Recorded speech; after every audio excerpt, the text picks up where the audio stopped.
देखिए, रणनीतियां तो हमारी अभी बैठक है, आज भी है। 27 तारीख को भी आदरणीय प्रभारी जी यहाँ उपस्थित हो रही हैं, तो उस दिन भी बैठक होगी रणनीतियों को लेकर, खासकर वोट चोरी का जो अभियान है। उसके अलावा जो आज ये कार्यक्रम रखा गया है, सत्यता को सामने लाने के लिए रखा गया है, क्योंकि जिस तरीके का व्यवहार विधानसभा में हुआ है इस बार, वो बहुत ही घृणित व्यवहार मैं कहूंगा।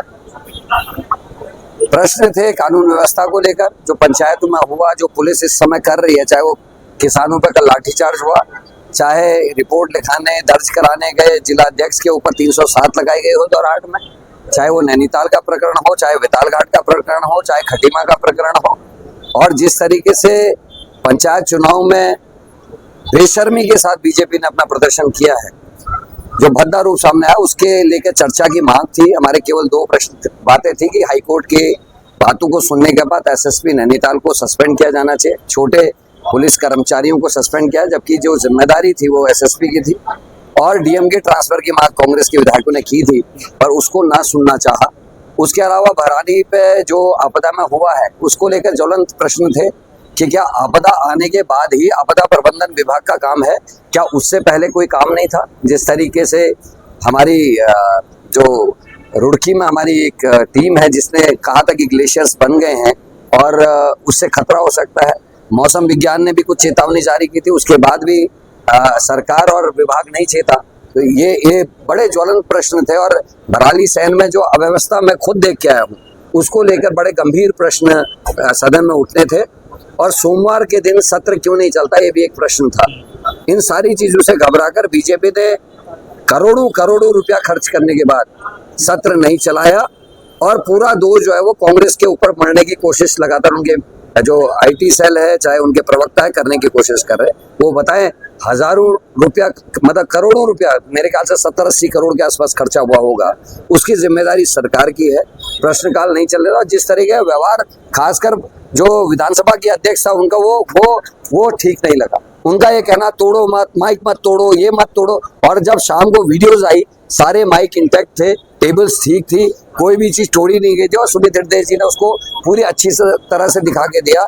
तो ये दिखाता है कि भारतीय जनता पार्टी, विधानसभा के अध्यक्ष और ये सब लोग ये तय करके गए थे कि हमको सदन नहीं चलने देना है, और सारा दोष जो है कांग्रेस के ऊपर मढ़ना है। इसलिए आज हमने कार्यक्रम किया है ताकि जनता तक आपके माध्यम से हमारी बात जा सके। मुख्यमंत्री कह रहे हैं कि हमको हर सवाल के लिए तैयार होकर आए थे, लेकिन कांग्रेस पहले से रणनीति बनाकर। देखिए, ये बात कोई और मंत्री कहता मैं मान लेता, लेकिन मुख्यमंत्री जी को ये कहने का अधिकार नहीं। लेकिन सोमवार के दिन एक भी सत्र में, सोमवार के दिन सत्र की शुरुआत नहीं होती जिस दिन प्रश्न चलना होता है। कंडोलेंस जब होती है तब जरूर चलता है।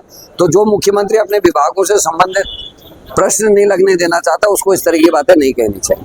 लेकिन अध्यक्ष जी, मुख्यमंत्री की ओर से आश्वासन भी दिया गया, नेता प्रतिपक्ष से भी जब रात 10 बजे फोन पे बात हुई, प्रीतम सिंह जी से भी बात हुई कि उचित कार्रवाई के आदेश दिए जा चुके हैं, तो उस दौरान तो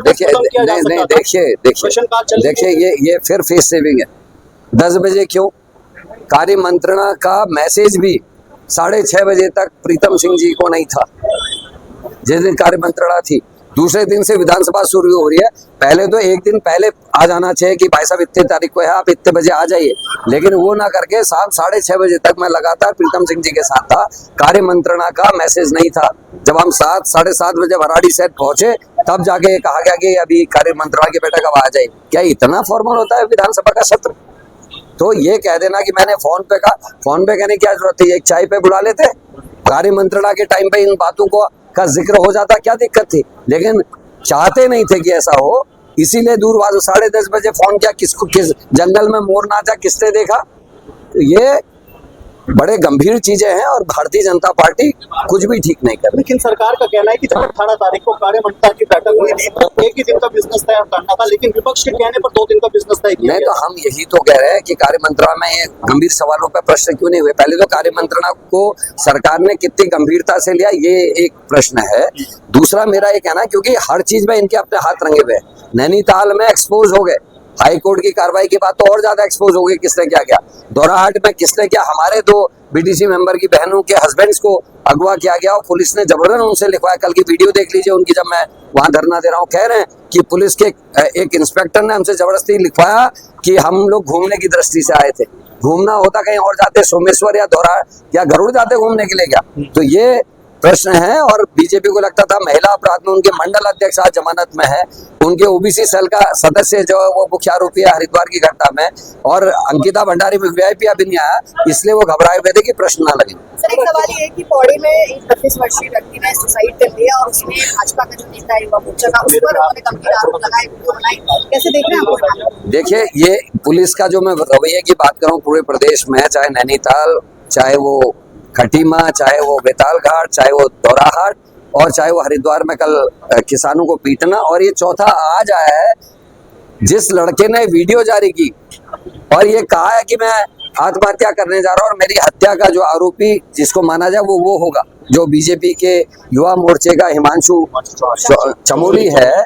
और उसके जब अभी जो पुलिस कार्रवाई हो रही उसमें ये दिखाया गया कि ये जंगल गया था और जंगल में इसको गोली लग गई। तो ये पुलिस और सरकार अपने लोगों को बचाने के लिए किस तरीके से, किस हद तक जा रही है, ये इसकी एक वानगी है। और हम इसमें प्रोटेस्ट भी कर रहे हैं। आज भी एक हल्का था, कल में प्रेस भी करेंगे हम लोग, और हम सड़कों में उतर के इसका प्रतिकार, क्योंकि उसकी फोटो मुख्यमंत्री के संग, विजय वर्गीय के साथ, इनके राष्ट्रीय अध्यक्ष नड्डा के साथ, आरएसएस के पोशाक में भी है। आरएसएस के ऊपर तो क्या कहे, वो आज तक महेंद्र भट्ट पे कार्रवाई नहीं कर पाए। जो अध्यक्ष ये कहता हो कि चुनाव में गोली चलना तो एक छोटी मोटी घटना है, वो उन्हीं की पार्टी के एक व्यक्ति के ऊपर आरोप लगा है। तो इस आप समझ सकते हैं पुलिस और सरकार की मिलीभगत किस हद तक जा रही है। अच्छा देखिए, आपने कहा कि अब रितु खंडूरी के खिलाफ प्रोटेस्ट की मुहिम चलाई जाएगी, किस तरीके का ये प्रोटेस्ट रहने वाला है? देखिए, अग्रवाल जी के ऊपर तो कार्रवाई हो गई, लेकिन उसी तरीके का एक बयान रितु खंडूरी जी ने भी दिया था। हमने कहा चलो कोई बात नहीं, लेकिन कल जिस तरीके से झूठा आरोप विधायकों पर लगाया जा रहा था कि तोड़फोड़ मत करो, तोड़फोड़ मत करो, और उसके बाद हमारे विधायकों ने जो वीडियो जारी की है उससे स्पष्ट हो गया कि अंदर केवल कागज फाड़े गए और कोई टेबल या कोई माइक इत्यादि नहीं तोड़ा गया। इससे साबित होता है कि रितु खंडूरी जी ने सरकार के संग मिलकर कांग्रेस के विधायकों को और उनके प्रोटेस्ट को गलत साबित करने की नियत से सब किया। ठीक है।